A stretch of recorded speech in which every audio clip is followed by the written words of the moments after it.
This is the Jeff Santos Show. 33 minutes past the hour. It is indeed the Jeff Santos Show, coming to you live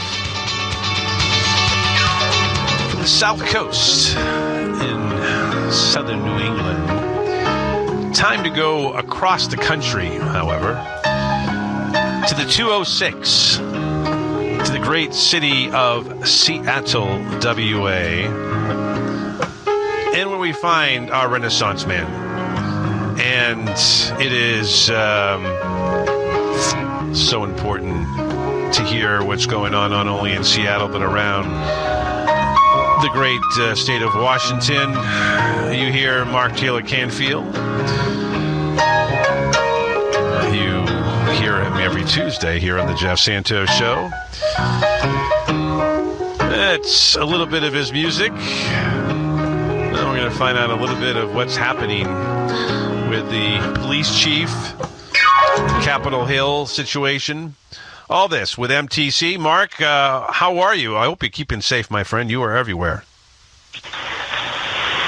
Well, Jeff, I'm okay. No tear gas yet, but the chief is calling for it again. Can't believe it. Even under a court order. Prohibiting the police department from using it, and the city council's unanimous vote to ban the stuff. Chief Best had a press briefing yesterday with Mayor Jenny Durkan, and she was pleading for the opportunity to use tear gas on protesters again. So it's the continuing saga of tear gas and broken promises here in Seattle, and it continues after, unfortunately, 3 people were shot over the weekend in non-protest related incidents, by the way, near the Capitol Hill occupied zone. But Mayor Jenny Durkan and Police Chief Carmen Best are taking full advantage of that politically to shut down the protest and to reoccupy the East Precinct, which has been surrounded by protesters holding a 24-hour-a-day vigil against racism and police brutality for the last few weeks. So Mayor Jenny Durkan gave her press briefing yesterday. Now, she's been highly criticized, of course, by Donald Trump for allowing the protest to continue, calling the organizers terrorists. And at first, Jenny Durkan fought back and sounded like she, supported the protests, which of course began here, in solidarity with protests all across the country after police in Minneapolis killed George Floyd. So since then, the death of another man, Manuel Ellis, at the hands of police, has been ruled a homicide in Tacoma. So there's the situation, Jeff, after Chief Best promised not to use tear gas and then broke that promise within 24 hours. Then after the city council voted unanimously to ban all of the militarized devices that the Seattle Police Department has been using on protesters since the WTO demonstrations, now in a complete turnaround, the police department is asking, it's thumbing its nose at the city council and playing politics. And now Chief Best has announced that she wants to use tear gas again, even though it was banned by the city council and a judge's order. And here's the thing. I mean, it was also banned by the Geneva Convention as a chemical weapon. But the problem here, Jeff, is that during the press briefing and in my video on YouTube, and I sent you guys a clip, I don't know if you'll be able to play it, but Carmen Best was saying that, no, she wants to use tear gas because the only other option left to her police officers, because their options have been, quote, legislated away by the city council. The only other options they have now are batons and guns with live ammunition. That's insane. I mean, look, you can't continue to hit violence with more violence. And, even though it is not a fatal weapon, you can still kill somebody with enough knocks to the head with a baton. And I don't understand, this idea. I mean, is there any hope that the city council, Ms. Sawant and others, are going to call for this person to be fired or for her to resign? Well, here's the deal, Jeff. Ugly comments. Well, here's the deal.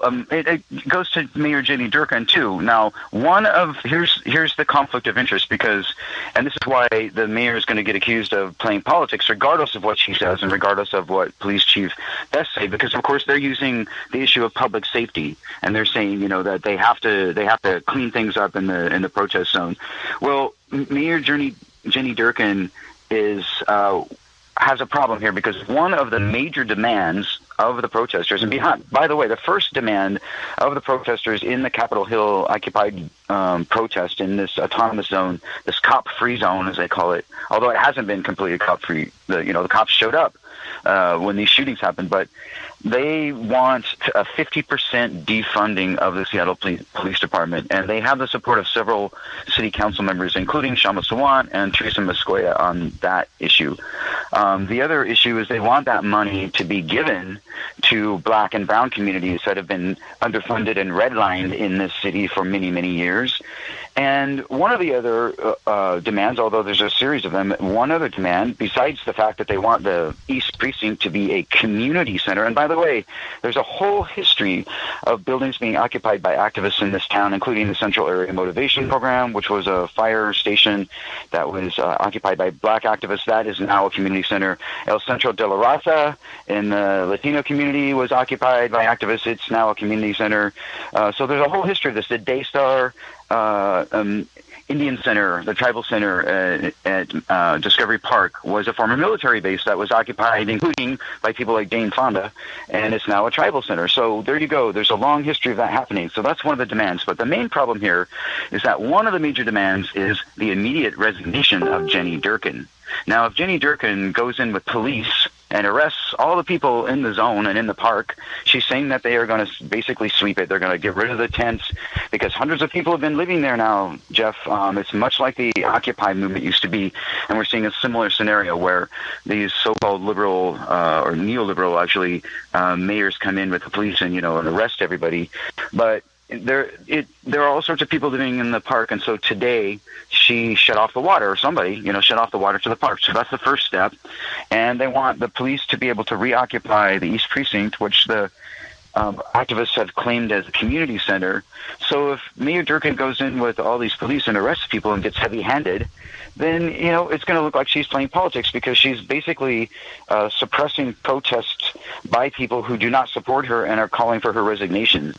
And then also, if something does happen and the police get heavy-handed again, which has been their, past pattern of misconduct, then if Carmen Best is forced to resign, then Jenny Durkan is actually, going to be affected politically too and pay that price politically because she's been standing by the chief, and now the chief says that she's standing by all of her police officers, even after 15,000 plus complaints have been lodged against the Seattle Police Department during these protests. Chief Best is standing right behind her police officers. She's just fine with that, apparently. Apparently, these 15,000 complaints filed against the city are not even a consideration for Police Chief Carmen Best or Mayor Jenny Durkan. It was not mentioned once during their press briefing yesterday. All they talked about was public safety, danger, we got to move in, we got to take over, we got to get rid of this protest. And it's a common scenario that we've seen in Seattle and other cities where any kind of criminal acts or looting or thievery or thuggery going on around the protest, even if it's not related to the protest, is immediately blamed on the protesters. And, my heart goes out to the families, victims, the victims' families, for the men that were shot. That's horrible. And one man died. So there's a memorial to him, and people are in solemn recognition of the fact that another black man lost his life. But it should not stop the movement, and I don't think it will. But for some reason, in the minds of Jenny Durkan and Mayor Jenny Durkan and Police Chief Carmen Best, they apparently are not ready for this, this radical transformation of the police and the police reforms that people have been talking about, because Chief Best wants to use tear gas on the protesters again. After promising once not to use it, then turning around and using it and breaking that promise, now here she is pleading with the judge and with the city council, please let me use tear gas on the protesters. And her response, if you say no, is, well, then what's our option? We have batons and guns. That's scary. Very and scary. That's the kind of attitude that we... Talking with Mark Taylor-Canfield here on the Jeff Santos Show, who himself has been on the front lines, has been tear gassed or pepper sprayed, and is, of course, seeing what is happening there in Seattle. Now, this area that surrounds, Capitol Hill, the neighborhood, you're very familiar with it. What are we talking about here? Is this a mile wide? How big of an area is it? Well, It's a very small area of the neighborhood. It's part of just one section of Cal Anderson Park, which is a public park. So I need to correct some statements here. Now that you mentioned that, there have been statements by the police department, by Carmen Best, and by right-wing media, because Fox News and KOMO here, which is a Sinclair Broadcasting-owned company, they have been going all out with the right-wing propaganda, spreading absolute lies, photoshopping pictures to make it look like it's more violent. And so they've been going all out with this. They aren't concerned, apparently, with the 15,000 plus complaints against the Seattle Police Department either. But the truth is that during the day, it's a very safe place to be. There are families there with children and dogs, and people are playing music, and they're protesting and having marches and teach-ins and film screenings, and it's a very active place. It's a very safe place. It's only been late at night when things have gotten kind of crazy. But this is a big city, and things do get kind of crazy late at night in a big city. Not to excuse any of the violence that's happened. But this is a small area. It's also not the city, as Donald Trump wants everyone to believe, or Fox News. This is a very small part of Capitol Hill, which is already a very thriving arts community, very well-known traditional gay community there, and also black community, before Black Flight happened with all the gentrification. So it's really not what the corporate media has been trying to tell people. It's not what the We might have lost our good friend Mark Taylor-Canfield here on the Jeff Santos Show. Hopefully we can reconnect with him. Just an update, folks, from both our friends at the Lexington Herald Leader as well as the Louisville Courier. There is massive lines in Lexington, which is a paper, by the way, that endorsed Charles Booker, the Lexington Herald Leader. Interestingly enough, where Mr. Booker is from, there have been rather few lines in Jefferson County, the most populous county, and again where Mr. Booker is from the Louisville area. But a lot of people have taken presumably ballots home, and there were ballots mailed out to people. I think 800,000 were asked for, and about 400,000 were sent out. So that, again, according to the Louisville Courier, the major newspaper there in the state. We're going to try to reconnect with our good friend Mark Taylor-Canfield. Mark, can you hear me? Yes, I'm sorry, Jeff. I don't know where I left off where you guys stopped hearing me, but I was just explaining that the corporate right-wing media has been spinning the story and telling all sorts of lies, and the police department itself has spread some of these rumors around about what's actually happening. So part of my job has been trying to post videos at Instagram, Facebook, YouTube to show people what it's really like on the inside during the day when families with their children are sitting around in the park enjoying themselves and enjoying the sense of solidarity with people all around the world who are standing against police brutality and racism, and with all the people in Seattle who have taken these hits with the tear gas and the pepper spray and the rubber bullets in order to stand for their principles and to practice, direct democracy. So I just wanted to let people know that a lot of what's been told is not really true. It's a small area. It's about a 4-block area. There are businesses open within the area. That's another thing that Mayor Durkan has said that is not true, is that, we have to get rid of the CHOP, the Capitol Hill Occupy protest, in order to allow people and businesses into the park and into the area. Nobody is stopping anybody from getting into any of these areas, Jeff. There are barricades that were left by the city in front of the police department. But other than that, it's a free open area to the public, and thousands of people are hanging out there every day. So this idea that they have to somehow shut it down in order to open it up is kind of ridiculous too. It's so irresponsible by the media and by Ms. Durkan. Look, I just think that, oppression needs to continue, just like it has in Minneapolis, where you moved the discussion from Mr. Freeman to the Attorney General, where you have seen looking to take apart the entire police department there. You've seen already in Atlanta after the Brooks case where the police chief resigned under pressure, and, and so on and so forth. And you're looking back at the Freddie Gray situation in Baltimore, there's been at least, I think, 2 mayors that have been thrown out of office. Seattle, of course, being the progressive champion and leader that you are, I think you're going to make some changes there, because it just can't continue like that. Talking with Mark Taylor-Canfield here on the Jeff Santos Show. We're going to go to another Mark in a minute from San Francisco and get his thoughts just down the coast there. But Mark, is there anybody from the state I know that Trump wanted to sort of bring the National Guard into Washington State, but what is Jay Inslee? I haven't heard his name on a national level. What is he saying about this? Is he intervening at all? Is he talking to Durkan behind the scenes? What's the status that way? I actually haven't heard much from him on the situation in Seattle, except for trying to move people into phase 2 in terms of opening some of the businesses. So his name has been largely left out of it because he has been dealing with state issues. The National Guard left the city, as far as I know. I haven't seen them at any of the protests lately. So when the East Precinct was evacuated by the Seattle Police Department, the National Guard also demobilized. And that was part of something that Inslee had said was going to happen. And so, yeah, by that Friday, they were pretty much gone.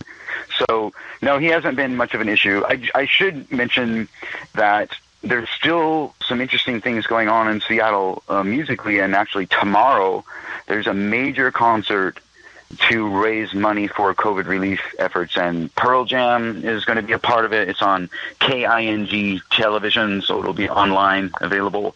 And my friends, the Black Tones, with Eva and Cedric Walker, one of the best bands in Seattle, up-and-coming bands, they're going to be performing, so it's great to see them getting the exposure they deserve. Macklemore, Sir Mix-a-Lot, an old-time favorite in Seattle. Everybody still loves Sir Mix-a-Lot. Oh, gotta love it. Posse on Broadway is so classic. It was being played at the demonstration when I was there over the loudspeakers, and everybody was loving it. He's so popular. And Brandy Carlisle, who is very well known now and award-winning artist from Seattle, is going to be performing. Dave Matthews, of course. Oh, wow. And Pete Carroll is going to be part of the show. Russell All right. Wilson is going to be on. Yeah, I interviewed Pete Carroll 20 years ago on the election between Bush and Gore. Well, you voted for Gore, the right answer. And we've had a chance to talk to him off the record about just 10 years ago, I think, just before he won the Super Bowl. I'm glad that he's involved. That's really good news. All right, let me take a quick call here from my good friend Mark in San Francisco. You're next with Mark Taylor-Canfield. Go right ahead. Well, just say hello, Mark. How you doing? Good, Mark. You know, the Kingsmen were from Washington, the state of Washington. They made Louie famous. Yeah, there was an effort to make that the state song, actually. I totally support that. Although no one really understands the lyrics, everybody loves that song. Yeah. Anyway, a question to you.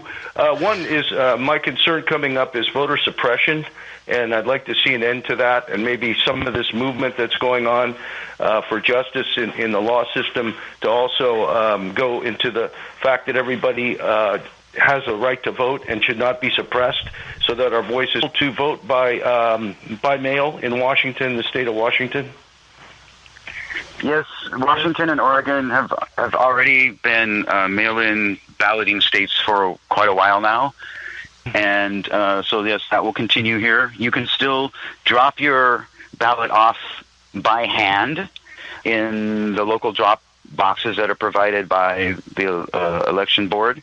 But most people get their ballots about a month ahead of time. It gives you lots of time. Which is a difference with Oregon, right? Oregon is simply all vote by mail. There's no voting centers or precincts, right? Correct? Is that? I'm not sure, because in Washington State, that's actually some different county by county, because the county election boards are actually regulating the elections locally. So I'm not sure. I do know that they have done mail-in voting. As far as the voter suppression, of course, we know the great work by Greg Palast on that issue. Right. We'll be on next Wednesday, by the way, Mark.